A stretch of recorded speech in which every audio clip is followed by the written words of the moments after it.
Seriously అవకాశాల కోసం కొత్తగా వచ్చిన స్టార్లెట్స్ ని ఎక్స్‌ప్లాయిట్ చేయడం అంతా జరుగుతుందా? ఒక సోషల్ అవేర్నెస్ చెప్పండి. నేను చెప్పాను ఇది ఈ ఎవ్వరూ తెలియకుండా డెస్పరేట్ గా ఎట్లన్నా సినిమాలో ఏదో డబ్బులు సంపాదించాలనే వాళ్ళు తప్ప most of them they don't do.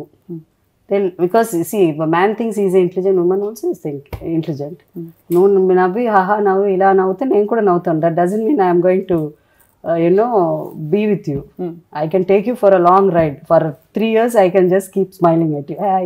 ఇప్పుడే అండి ఓ మై బాయ్ ఫ్రెండ్ ఇలా చెప్పి చాలా తప్పించుకోవచ్చు అంటారు. అయితే కావాలంటే తప్పించుకోవచ్చు. ఓకే, దాని గురించి ఎన్ని పుస్తకాలన్నా రాయొచ్చు. డేగకళ్ళు వేసుకుని పురుషులు అలా చూస్తున్నా కూడా చాలా సందర్భాల్లో you have to be smart, you have to be intelligent.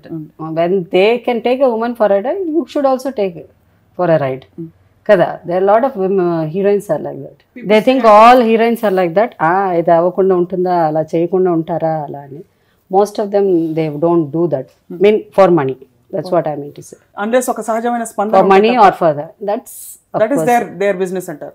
Their business ante. It's personal. It's personal. What kind of relationship? What relationship? But desperately for the kind of roles అన్నది మీకు వేళ్ళ మీద లెక్క పెట్టచ్చు. Very very few people. That's all. Not అందరూ they are not like that. So ఒకప్పుడు మీరు ఒకవేళ ఏదైనా అలా మాటలుంటే ఇట్ ఈస్ పర్సనల్, వాళ్ళు వ్యక్తిగతంగా చేసే పొరపాట్లే తప్ప వేషం కోసం చేసే ఇది కాదు. That is not there.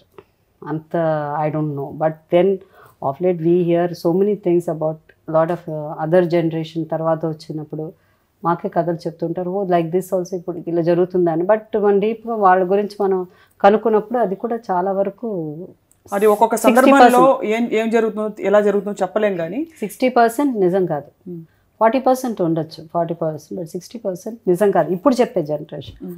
అప్పుడు it's very very few people use to do that. I don't think it's a mutual. అంటే కొంతమంది పెద్ద హీరోలు కొత్తగా వచ్చిన స్టార్స్ ని సైన్ చేయడానికి అదొక ప్రీ కండిషన్ గా కూడా కాస్టింగ్ కౌచ్ పెట్టేవాళ్ళని కూడా ఇది వింటూ ఉంటాం. I don't no, I'm lucky. మా హీరోస్ అప్పుడు అలాంటి వాళ్ళు కాదు, ఇప్పుడు లేరు. They never had that. మా హీరోస్ ఎవరని మీరు ఒకసారి ఆలోచిస్తే వాళ్ళు అలా చేసేవాళ్ళు కాదు. అందుకని చెప్తున్నాను. Most of them I don't think. సి వాళ్ళకు కూడా భయం ఉంటుంది కదా, వీళ్ళు వెళ్ళి బయట చెప్తారు కదా, ఉంటుందా లేదా? అంటే ఆడవాళ్ళు బయటకు వెళ్ళి చెప్పే పరిస్థితుల్లో ఉంటారా నిజంగా? ఎందుకు చెప్పరు? సంథింగ్ హ్యాపెన్స్ అంటే అది తప్ప ఒప్ప కూడా తెలుసుకోలేని పరిస్థితుల్లో. తప్ప ఒప్ప అని తెలుసుకోలేని పరిస్థితి మాత్రం అమ్మాయిలకు ఉంటుందని నేను అనుకోను. వాళ్ళకి అన్నీ తెలుస్తుంది. And I think we should leave it. Because అసలు what is wrong? If I ask what is wrong, if somebody uses somebody and cheats them and they don't give role or anything, అట్లా okay. If the women as if she doesn't know anything, so women okay man okay అంటే nothing wrong అంటారు.